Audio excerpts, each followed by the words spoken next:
Telugu Desam party అకౌంట్లోకి అందాయి అంటే ఈ పార్టీలు ఈ రాష్ట్రంలో జరుగుతున్న అవినీతిలో పూర్తిగా అధికారంలో ఉన్న పార్టీకైనా ప్రతిపక్షంలో ఉన్న పార్టీకైనా వీళ్ళకు భాగస్వామ్యం ఉంది. దొంగలు ఊర్లు పంచుకుంటున్నట్టుగా రాష్ట్ర సంపదను రాష్ట్రంలో జరుగుతున్న అవినీతిలో ప్రతి పార్టీకి భాగస్వామ్యం ఉంది అనే విషయాన్ని ఈ రాష్ట్ర ప్రజలు గుర్తించాలి. మరీ ముఖ్యంగా ఈ ఒప్పందం వెనుక పూర్తిగా మంత్రి పెద్దిరెడ్డి రామచంద్రారెడ్డి గారు ఉన్నారనే విషయాన్ని కూడా ప్రతి ఒక్కరూ గుర్తిస్తున్నారు. ఎందుకంటే అతని రాజకీయ లబ్ధి కోసము ఎలాంటి వికృత క్రీడలు ఆడడానికైనా సిద్ధము అనే విషయాన్ని ఈరోజు ఇలాంటి ఒప్పందాల ద్వారా తెలుసుకోవాలి.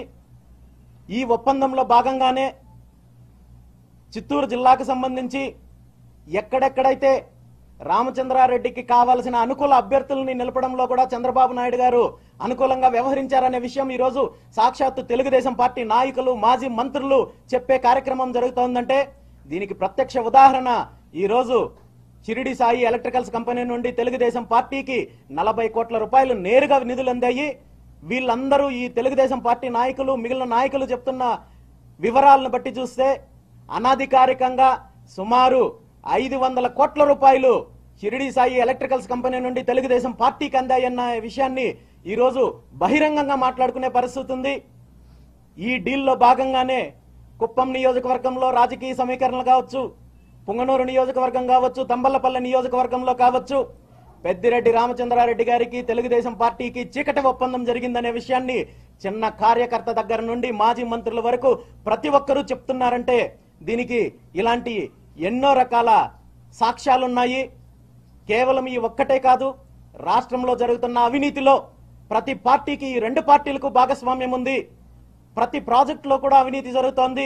ఈరోజు పోలవరం ప్రాజెక్టులో 2014 నుండి 19 వరకు ఏదైతే కంపెనీలు చంద్రబాబు నాయుడు గారికి సంబంధించిన తన సొంత సామాజిక వర్గానికి సంబంధించిన కంపెనీలు నవయుగ కంపెనీ కావచ్చు, ట్రాన్స్రాయ్ కంపెనీ కావచ్చు, ఇందులో 5 సంవత్సరాల్లో సమీక్షల పేరు చెప్పి అక్కడ షోలు వేసి అన్ని రకాలుగా ప్రచారాలు చేసుకుని సుమారు 10,000 కోట్లకు పైగా అవినీతి చేస్తే ఆ తర్వాత 2019లో జగన్మోహన్ రెడ్డి గారి ప్రభుత్వం వచ్చిన తర్వాత ఏదైతే మెగా కంపెనీ ఉందో ఆ కంపెనీకి అన్ని రకాలుగా దోపిడీ చేసే కార్యక్రమం చేశారు తప్ప పోలవరం ప్రాజెక్టు 2020లో పూర్తి చేస్తాం, 21లో పూర్తి చేస్తాం, 22లో పూర్తి చేస్తామంటే ప్రతి సంవత్సరము ముహూర్తాలు పెట్టుకుంటూ వెళ్లారు తప్ప ప్రాజెక్ట్ అయితే కంప్లీట్ అవ్వలేదు. కానీ ఈ ప్రాజెక్టు పేరు చెప్పి గత 5 సంవత్సరాల్లో 15,000 కోట్లకు పైగా దోపిడీ చేసే కార్యక్రమము వైఎస్ జగన్మోహన్ రెడ్డి గారు చేశారు.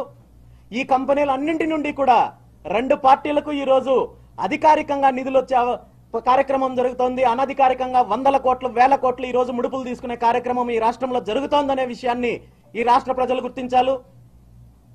ఇదే మెగా కంపెనీ నుండి వైఎస్ఆర్ కాంగ్రెస్ పార్టీకి 39 కోట్లు అధికారికంగా నిధులు సమకూరిస్తే తెలుగుదేశం పార్టీకి 25 కోట్లు అధికారికంగా సమకూరిస్తే దీని వెనక అనధికారికంగా 100 కోట్ల రూపాయలు ఈ పార్టీలు నిధులు చేకూర్చుకుంటున్నారు, అవినీతిలో భాగస్వామ్యం అవుతున్నారు. ఎక్కడ అవినీతి జరిగినా ఈ రెండు పార్టీలకు భాగస్వామ్యం ఉంది. దాని వెనక చీకటి ఒప్పందాలున్నాయి, దాని వెనక రాజకీయ ఒప్పందాలున్నాయి. మరీ ముఖ్యంగా చిత్తూరు జిల్లాలో ఏదైతే నియోజకవర్గాల్లో ఇప్పుడు జరుగుతున్న అభ్యర్థుల ఎంపికలో కావచ్చు, అదేవిధంగా చీకటి ఒప్పందాల గురించి కావచ్చు, అన్ని రకాలుగా ప్రజలు సాధారణ కార్యకర్త దగ్గర నుండి నాయకుల వరకు మంత్రుల వరకు ప్రతి ఒక్కరికి బహిరంగంగా మాట్లాడుకునే పరిస్థితి ఉంది.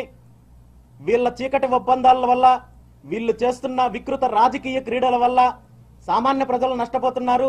ఈ పార్టీల్లో ఉన్న కార్యకర్తలు మోసపోతున్నారు, కేసులు పెట్టించుకుంటున్నారు, జైలుకి వెళుతున్నారు, ఇండ్లలో నుండి లాక్కొని వెళ్లి ఎన్నో రకాలుగా పుంగనూరు నియోజకవర్గంలో అన్ని పార్టీలకు సంబంధించిన నాయకులు కార్యకర్తలని సాధారణ ప్రజలను రైతులను వేధించి మంత్రి పెద్దిరెడ్డి రామచంద్రారెడ్డి గారు అరాచకాలు చేస్తే గత 5 సంవత్సరాల నుండి ఇదే మంత్రి పెద్దిరెడ్డి రామచంద్రారెడ్డికి సంబంధించిన కంపెనీల నుండి నేరుగా తెలుగుదేశం పార్టీ ఎన్నికల నిధులను ఈ రోజు తీసుకునే పరిస్థితి, చీకటి ఒప్పందాల ద్వారా 100 కోట్ల రూపాయలు ఈ రోజు చేతులు మారే పరిస్థితి ఉందంటే ఈ రాష్ట్ర వ్యాప్తంగా కూడా ఇదే వాతావరణం ఉంది, ఇదే అవినీతి జరుగుతోంది, ఇదే అవినీతి భాగస్వామ్యం జరుగుతోంది.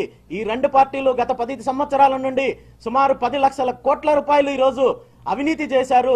అన్ని రకాలుగా ప్రాజెక్టుల పేరు చెప్పి, పథకాల పేరు చెప్పి, భూముల పేరు చెప్పి, ఇండస్ట్రీస్ పేరు చెప్పి ఈ రాష్ట్రాన్ని దోపిడీ చేశారు తప్ప ఈ రాష్ట్రంలో ఏ ఒక్క వర్గానికి మంచి చెయ్యలేదనే విషయాన్ని ఈ రాష్ట్ర ప్రజలు గుర్తించి ఈ రాష్ట్రంలో ఒక ప్రత్యామ్నాయ రాజకీయ దిశగా ప్రజా రాజకీయం దిశగా ఈ రెండు పార్టీలు చేస్తున్న దోపిడీ మీద, ఈ దోపిడీని అరికట్టడానికి